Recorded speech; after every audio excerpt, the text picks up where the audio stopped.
E aí, pessoal, estão prontos para a aula de hoje? Eu sou Francisco Porfírio, sou professor de filosofia e hoje a gente vai fazer aqui uma pequena introdução histórica sobre a Escola de Frankfurt. Para fazer uma introdução histórica à Escola de Frankfurt, né, a teoria crítica, a gente precisa falar de todo o cenário político, econômico da Europa e principalmente da Alemanha, né, onde se formou ali a Escola de Frankfurt, no período ali, na primeira metade do século XX, né? Mais especificamente na década de 1920 e 1930. Bem, primeiro que a gente tinha uma Alemanha sob domínio de um ideal antissemita, né? Uma Alemanha antissemita que já vinha ali, isso não começou somente com o nazismo, mas já vinha ali de algum tempo. Em 1933, Hitler ele é eleito diretamente, né? Eleito pelo povo, como representante ali de uma direita conservadora, né, do Partido Nacional Socialista, ele é eleito como presidente, como chanceler da Alemanha, né, implantando ali um regime nazista naquele país. Você tem então a ascensão desse Partido Nacional Socialista e você tem o crescimento também de um totalitarismo dentro da Europa, porque você tem o fascismo que está ascendendo ali na Itália, né, que está crescendo também na Itália sob o comando de Benito Mussolini, e você tem ali a União Soviética apresentando também alguns sinais de totalitarismo, mas que não serão reconhecidos pelos teóricos da Escola de Frankfurt como um totalitarismo, justamente por conta de questões políticas, da posição política daqueles filósofos. Você também tem ali a questão da Segunda Guerra Mundial, né? Segunda Guerra Mundial que ainda não havia estourado quando a Escola de Frankfurt foi fundada, mas que ela estoura ali no decorrer e ela acaba influenciando. Por quê? Porque na União Soviética você tem ali uma proposta revolucionária, né, que acaba tomando forma de totalitarismo. Você tem uma ascensão desse totalitarismo na Itália, na Alemanha, então, só que a questão é que o regime soviético e o regime nazista e fascista, eles eram ideologicamente muito diferentes, né? Um representante da extrema esquerda e o outro representante da extrema direita. Então você acaba criando um conflito ali polarizado, né? Antes de estourar a Segunda Guerra Mundial, de fato, você acaba criando um conflito polarizado entre esses dois grupos, né? Entre esses dois eixos, um marxista e o outro fascista e nazista. Bem, nesse contexto, né, em todo essa efervescência política e econômica é que surge a chamada teoria crítica. O intelectual Felix Weil, ele é um dos pioneiros dessa teoria crítica da Escola de Frankfurt, ele organiza a primeira semana do trabalho marxista. E nessa primeira semana do trabalho marxista, nesse congresso organizado, é criado aqui as primeiras bases, né, as primeiras noções de um marxismo puro, né, que tivesse ali, que já não fosse mais contaminado pelo marxismo stalinista que já tinha tomado conta ali da União Soviética. A ideia surge então a partir da criação desse marxismo puro, a necessidade de um estudo, né, de uma teoria crítica acerca do marxismo, né, e é daí que surge um dos nomes que caracteriza a escola, os pensadores da Escola de Frankfurt, que são os pensadores da teoria crítica. Nesse mesmo momento, Hermann Weil, né, pai do Felix Weil, né, ele era um industrial na Argentina, né, de muito sucesso ali, ele tinha indústrias em algumas partes do mundo e tal. Ele doa o dinheiro para a fundação de um instituto, né, desde que fosse estabelecido aqui um contrato com o Ministério da Educação na Alemanha. Eles conseguem esse contrato com o Ministério da Educação, conseguem a fundação de um instituto de pesquisa social voltado para a teoria crítica marxista, e é nesse momento aqui que surge primeiramente, né, o primeiro germen do que a gente conhece hoje como Escola de Frankfurt.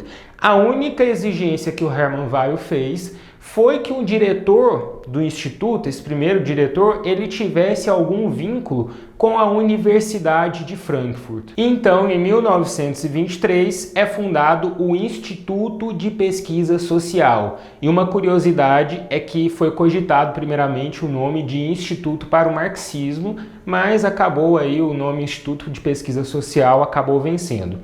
O primeiro diretor desse instituto, então, foi Kurt Albert Gerlach, né, que acabou falecendo em 1923 mesmo. E aí, Karl Grunberg foi eleito diretor e ficou então até 1930. E em 1931, o Instituto começou a se expandir, né? A tomar ali, a chegar a novos territórios. E foi criada então em 1931 uma dependência do Instituto na cidade de Genebra, né, por solicitação justamente da Organização Internacional do Trabalho, da OIT. Então a gente vê aqui que o Instituto de Pesquisa Social já nessa época, né, com 7 anos de existência, quase 8 anos de existência, ele já ganhou ali uma notoriedade mundial, né? A própria OIT já tinha reconhecido a importância da pesquisa feita na Universidade de Frankfurt por aquele grupo. Em 1933, ele já tinha um escritório com 21 funcionários, né, lá em Genebra, que acabou sendo fechado pelos nazistas, né, justamente quando, em 1933, quando Hitler é eleito, né, as dependências ali do Instituto de Pesquisa Social vão sendo fechadas, né? Hitler começa a fechar o cerco contra intelectuais, e um dos fatores dessa perseguição à teoria crítica é que esses intelectuais, a maioria deles, eram de origem judaica. Por isso que nesse contexto que a gente está falando, né, a ascensão do nazismo acaba sendo um fator muito importante. E a partir de setembro de 1933, o Instituto passa a funcionar apenas na França e na Suíça, né? A unidade da Escola de Frankfurt, da Universidade de Frankfurt, foi fechada. Com o acirramento da perseguição aos judeus, muitos judeus acabam buscando o exílio, né, fora da Alemanha. Não foi diferente com intelectuais ali, com pesquisadores do Instituto de Pesquisa Social, justamente porque em sua maioria era de origem judaica. Então, eles acabam buscando exílio, né, alguns na França, outros nos Estados Unidos, né, justamente para fugir ali do cerco nazista. Em 1950, o Instituto de Pesquisa Social, ele consegue retornar à Alemanha, agora sob o título de Escola de Frankfurt, né, que é o título que ficou mais conhecido para nós. E apesar de se intitular, né, uma escola, apesar de a gente falar da Escola de Frankfurt como se fosse um cenário onde todos os pensadores, todos os filósofos, todos os intelectuais tivessem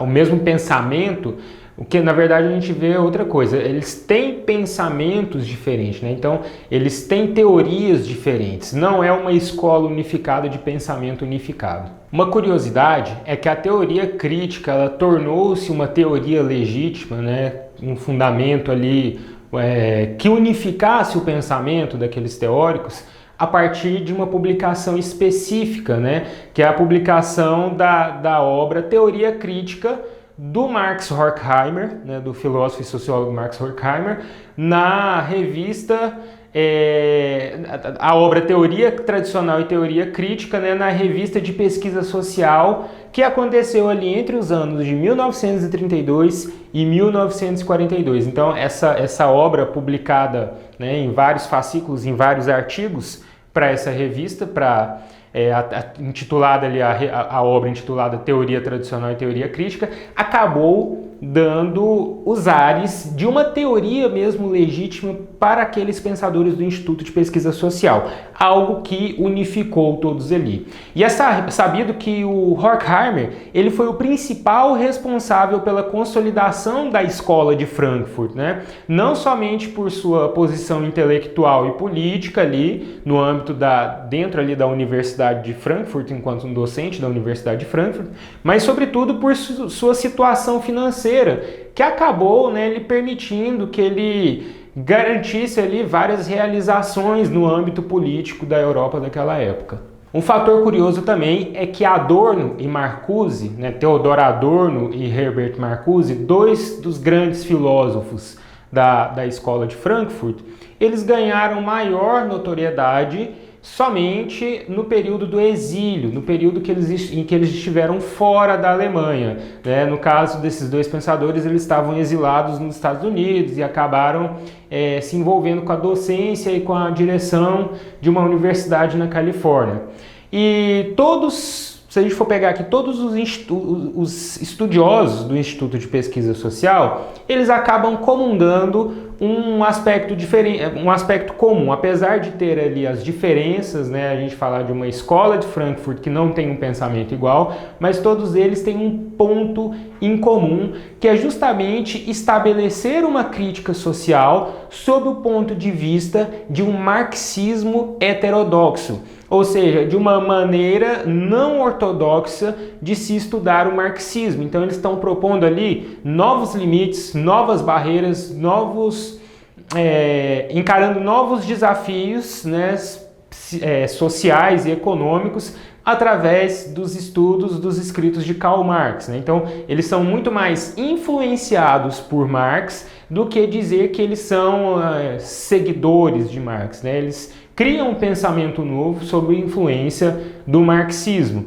Enfim, a partir de 1931, sob a direção de Horkheimer, houve uma importante modificação daquela revista de teoria social, né, onde a hegemonia dos estudos de economia, dos estudos econômicos, foi dada, e justamente nesse momento é que entrou a filosofia como principal recorte teórico, né, para estudo da economia, para estudo da situação política da época. Então, aqueles pensadores ali, em sua maioria formados em filosofia, mas também economistas, juristas, eles acabam utilizando ali, bebendo na fonte da filosofia para se criar uma nova teoria política, social, jurídica, etc. Por isso que a escola de Frankfurt ela acaba ganhando notoriedade justamente no campo da filosofia e de uma filosofia como pesquisa social, como entendimento, né, da sociedade, ali com base nos escritos não só de Marx, mas também de outros filósofos como Kant, Hegel, Schopenhauer, Bergson, Heidegger, Platão, entre outros. É isso aí, pessoal, por hoje é só. Vamos deixar o like aqui no nosso vídeo, vamos compartilhar, se inscreva aí no canal, segue a gente aí nas redes sociais. Qualquer dúvida que vocês tiverem, é só acessar o link que está aqui na descrição do vídeo. Também, se quiser fazer alguma pergunta, algum comentário, deixe seu comentário aqui mesmo no YouTube que a gente responde. Até a próxima!